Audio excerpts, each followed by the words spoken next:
और आगाज करेंगे बिहार की बड़ी और अहम खबरों के साथ।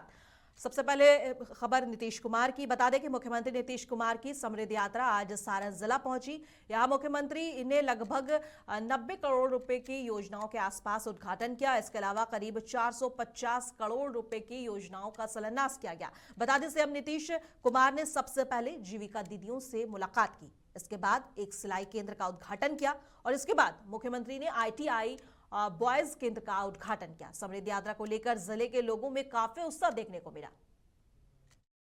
पुलिस में महिलाओं की संख्या जो बाहर देश में भी रहता उससे भी अधिक यही है। और दूसरा भी 2016 में हम लोग करा दिए, आपको बता दिए। पहले बिहार में स्वयं सहायता समूह की संख्या बहुत कम थी।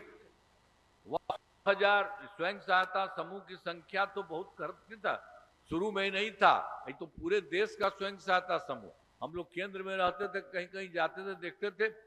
लेकिन जब हम लोगों की सरकार यहां बनी तो हम भी देखने गए, तो हमने कहा उनकी संख्या कम है। तो उसी के लिए हम लोगों ने 2006 में ही विश्व बैंक से कर्ज लेकर के काफी पैसा लगाया, राज्य में स्वयं सहायता समूह का गठन किया और उसका नाम हमने जीविका नाम दे ही दिया, जीविका दीदियों का। अब उसके बाद आप समझ लीजिए अब स्वयं सहायता समूह की संख्या काफी हो गई। अब जीविका दीदियां जो हम लोगों ने बना दिया है, अब उनकी संख्या 1,40,00,000 हो गई है। इसके बाद और भी जानते हैं, शहरी क्षेत्र में भी दिक्कत था, तो हम लोगों ने 2024 में शहरी क्षेत्र में स्वयं सहायता समूह का ही गठन किया, उसके लिए जीविका दीदियों का ही कर दिया। तो उसका भी काम बहुत तेजी से शुरू हो रहा है 24 से। अब हो गया है लगभग 4,34,000 जीविका दीदियां बन गई है शहरी क्षेत्र में, और तेजी से काम हो रहा और बढ़ेगा। और बिहार के उप मुख्यमंत्री सम्राट चौधरी ने समृद्धि यात्रा के दौरान छपरा में आयोजित कार्यक्रम में मुख्यमंत्री नीतीश कुमार और प्रधानमंत्री नरेंद्र मोदी की जोड़ी की जमकर तारीफ की।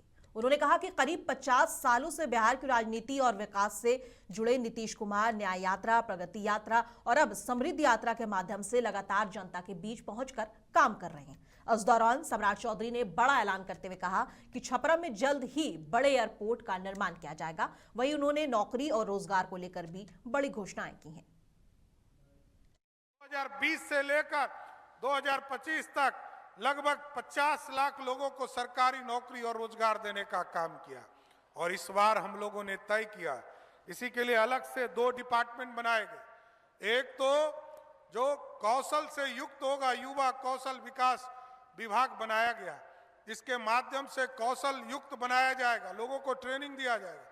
लेकिन ये जरूर तय किया जाएगा, जो अच्छे नौकरी करने के लिए देश और विदेश गए हैं उनको तो छोड़ दीजिए, लेकिन जो मजदूरी करने के लिए बिहार के बाहर जा रहे हैं, हम आपको स्वस्थ करते हैं, माननीय मुख्यमंत्री जी आश्वस्त करते हैं, अगले 5 वर्षों में वैसे सभी लोगों को करके बिहार के अंदर रोजगार देने का काम बिहार की सरकार करेगी साथियों। इसलिए आपने देखा, उद्योग लगाने के लिए हम 1 रुपया पर जमीन देने का काम कर रहे हैं। नितिन नवीन बीजेपी के निर्विरोध 12वें राष्ट्रीय अध्यक्ष बन गए। मंगलवार को बीजेपी मुख्यालय में इसका ऐलान किया गया। इस मौके पर पीएम मोदी ने उन्हें माला पहनाकर स्वागत किया और कहा कि अब नितिन नवीन उनके बॉस हैं और वे एक कार्यकर्ता। इस पर बीजेपी विधायक और लोक गायिका मैथिली ठाकुर ने ऐतिहासिक पल बताते हुए अपने सुर में नितिन नवीन को बधाई दी और कहा कि पीएम मोदी की ऐसी सोच ही उन्हें महान बनाती है। देश के प्रधानमंत्री जी भी संगठन के हिसाब से किस प्रकार कार्यकर्ताओं को वो सम्मान देते हैं जिनके लिए वो हकदार हैं, और किस प्रकार उन्होंने नवीन जी को अपने बॉस के रूप में बोला और अपने आप को कार्यकर्ता के रूप में बोला। ये उनका बड़प्पन है और साथ ही साथ हम सभी के लिए एक सीख भी है कि पार्टी के अंदर जितने भी कार्यकर्ता हैं सब बहुत ही अभिन्न अंग हैं पार्टी की मजबूती के लिए। बिल्कुल, सोहर गाने का बड़ा आज विचार हो रहा है जब मैं नितिन भैया के बारे में सुन रही हूँ, देख रही हूँ तो। अरे बबुआ हमार महाराज हुई है, अरे राजा धीराज हुई है हो, हे राजा जी, हे राजा जी, हे राजा जी, धातु में हीरा पुखराज हुई है, सिरवा के ताज हुई है हो। हे राजा जी धातुने हीरा उखराज हुई है, सिरवा के ताज हुई है। और सहरसा जिले के नौहट्टा नगर पंचायत में होल्डिंग टैक्स जमा करने को लेकर विशेष जागरूकता अभियान शुरू किया गया है। नगर प्रशासन का कहना है कि होल्डिंग टैक्स से ही सड़क, नाली, पानी, सफाई और लाइट जैसी बुनियादी सुविधाएं बेहतर होती हैं। कार्यपालक पदाधिकारी पंकज कुमार ने बताया है कि जो लोग 31 मार्च 2026 तक बकाया टैक्स जमा करेंगे उन्हें छूट मिलेगी और ब्याज पूरी तरह से माफ कर दिया जाएगा। नगर अध्यक्ष हीरा देवी और उपाध्यक्ष कविता कुमारी ने लोगों से समय पर टैक्स देने की अपील की है और नगर पंचायत की टीम घर घर जाकर लोगों को जागरूक कर रही है। वहीं शहर में जाम की समस्या को देखते हुए जल्द अतिक्रमण हटाओ अभियान भी चलाया जाएगा। जो भी निर्देश दिए गए थे विभाग से, उसको लेकर हम लोगों ने अपने निर्देश दिए हैं कि लोगों को जो भी यहाँ के लोग हैं उसको जागरूक किया जाए स्वच्छता से संबंधित, और साथ ही साथ ये लोगों को जो है जहाँ से कूड़ा उठाते हैं वहाँ से कूड़ा को सेग्रीगेट किया जाए। जो गीला कचरा और सूखा कचरा को अलग सेग्रीगेट करके कूड़ेदान में डाला जाए। पहला तो ये है, और दूसरा जो हम लोग कि ODF जो हमारा नौहट्टा है वो ODF है, तो इससे संबंधित लोगों को जागरूक कर रहे हैं कि खुले में शौच ना करें, और इससे संबंधित हम लोग जो है CTBT कम्युनिटी टॉयलेट और पब्लिक टॉयलेट की को और बढ़ाने के लिए हम लोग सोच रहे हैं ये। और इसके अलावा हम लोग 2 योजनाओं पर काम कर रहे हैं। एक पहला जो योजना है वो स्वनिधि योजना है, तो स्वनिधि योजना के तहत जो है 15,000 रुपये का जो है सहायता राशि दिया जा रहा है सरकार के द्वारा। सहरसा जिले के पतरघाट प्रखंड में मंगलवार शाम बड़ा अग्निकांड हुआ। जमहरा पंचायत के बिंदटोली में चूल्हे की चिंगारी से लगी आग में करीब 12 घर जलकर राख हो गए। इस हादसे में 12 परिवार बेघर हो गए हैं। अनाज, कपड़ा, बर्तन, फर्नीचर और नकदी सब कुछ जलकर खाक हो गया है। आग मोहन महतो के घर से शुरू हुआ और खाना बनाते हुए समय चिंगारी फूस की दीवार में लग गई।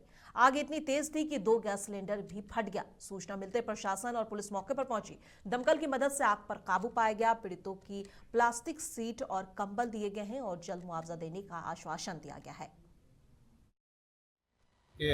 वार्ड नंबर 1 में आग लगने की घटना यहाँ पे हुई है। लगभग 4-5 घर हैं, 5 फैमिली यहाँ प्रभावित हुए हैं। हम लोग अभी फायर ब्रिगेड को बुलाए थे। फायर ब्रिगेड में भी एक और आ रही है, क्योंकि आग तो अभी कंट्रोल में कर लिया गया है। अब देख रहे हैं कि क्षति का हम नुकसान कर रहे हैं, कितना क्षति हुआ है।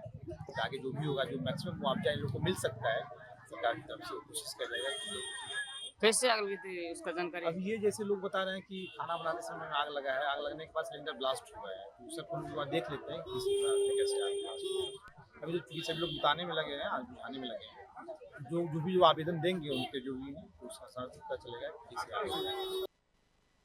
और समाज कल्याण विभाग की ओर से एक प्रेस कॉन्फ्रेंस आयोजित की गई और इसमें मंत्री मदन सैनी ने विभाग की योजनाओं की जानकारी दी है। उन्होंने बताया कि सरकार महिलाओं, बच्चों, बुजुर्गों, दिव्यांगों और गरीब वर्ग के लोगों के लिए लगातार काम कर रही है। मंत्री ने कहा कि पोषण, शिक्षा, स्वास्थ्य, पेंशन और महिला सशक्तिकरण से जुड़ी कई योजनाएं चलाई जा रही हैं। उन्होंने ये भी बताया कि भिक्षावृत्ति रोकने के लिए मुक्त सक्षम उत्पादन समूह और योजना शुरू की गई है, जिससे लोगों को रोजगार और आत्मनिर्भर बनने का मौका मिल रहा है।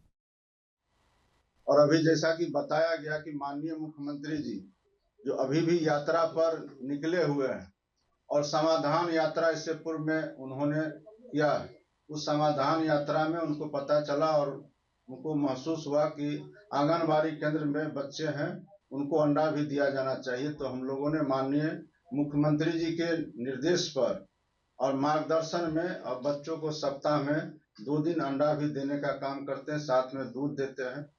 और यही कारण है कि आज बिहार के अंदर में जो कुपोषण का प्रतिशत है वो घटा है, और इसको और भी हम लोग घटाने के लिए हमेशा प्रयासरत रहते हैं। समाज कल्याण विभाग सिर्फ जन्म से लेकर के मृत्यु तक नहीं, बल्कि जन्म से पूर्व जो बच्चे गर्भ में पल रहे होते हैं उनके लिए भी काम करती है, उनको भी योजना का लाभ पहुंचाने का काम करती है। संख्या आपको बताया गया है। आंगनबाड़ी केंद्र में जो बच्चे हैं उनकी संख्या 98,95,000। और जमुई में सोमवार देर शाम सिमुलतला में पुलिस ने फिल्मी अंदाज में शराब तस्करी को नाकाम कर दिया। सिमुलतला पुलिस उत्पाद विभाग और SSB की संयुक्त कार्रवाई में झारखंड से लाई जा रही विदेशी शराब की बड़ी खेप पकड़ी गई। पुलिस को गुप्त सूचना मिली थी, जिसके बाद चकाई सिमुलतला सड़क पर घेराबंदी की गई। पुलिस को देखकर तस्कर भागने लगे, लेकिन कार खेत में फंस गई। पुलिस ने मौके से एक तस्कर को गिरफ्तार कर लिया, जबकि दूसरा फरार हो गया। कार से लगभग 480 बोतल विदेशी शराब बरामद हुए हैं और पुलिस मामले की जांच में जुटी है। शराब लोड है, ये जो अभी गाड़ी कुदा के यहाँ से देखिए भागा है जी। ये सर कहाँ से गाड़ी आप लोग पकड़े? यहीं पे अभी यहीं पर पकड़े फाटक के पास में। ये जब कब कूदा सर गाड़ी? लगभग तभी 5 मिनट का टाइम हुआ है। आप किस ओर से आ रहे थे? हम इधर से आ रहे थे और गाड़ी देखे गुप्त सूचना था। सूचना पर आप लोग आए थे, गाड़ी की मतलब गाड़ी छोड़ छाड़ के भाग गया। अच्छा, कितना का शराब होगा सर? तभी गिनती करेंगे तो हम बताएगा। जी जी। हम लोग थोड़ा सा वीडियो बना लेते, खाली है। और अररिया के महलगांव थाना परिसर में 100 दिवसीय बाल विवाह मुक्त भारत अभियान के तहत एक बैठक आयोजित की गई। ये कार्यक्रम पुलिस प्रशासन, जिला विधिक सेवा प्राधिकरण और जागरण कल्याण भारती के सहयोग से हुआ। बैठक में लोगों को बाल विवाह, बाल श्रम, मानव तस्करी और बाल यौन शोषण के दुष्परिणामों के बारे में जानकारी दी गई। साथ ही सरकार की विभिन्न योजनाओं की जानकारी दी गई और बाल विवाह नहीं होने देने के शपथ भी दिलाए गए। कार्यक्रम का उद्देश्य अररिया जिले को बाल विवाह मुक्त बनाना है।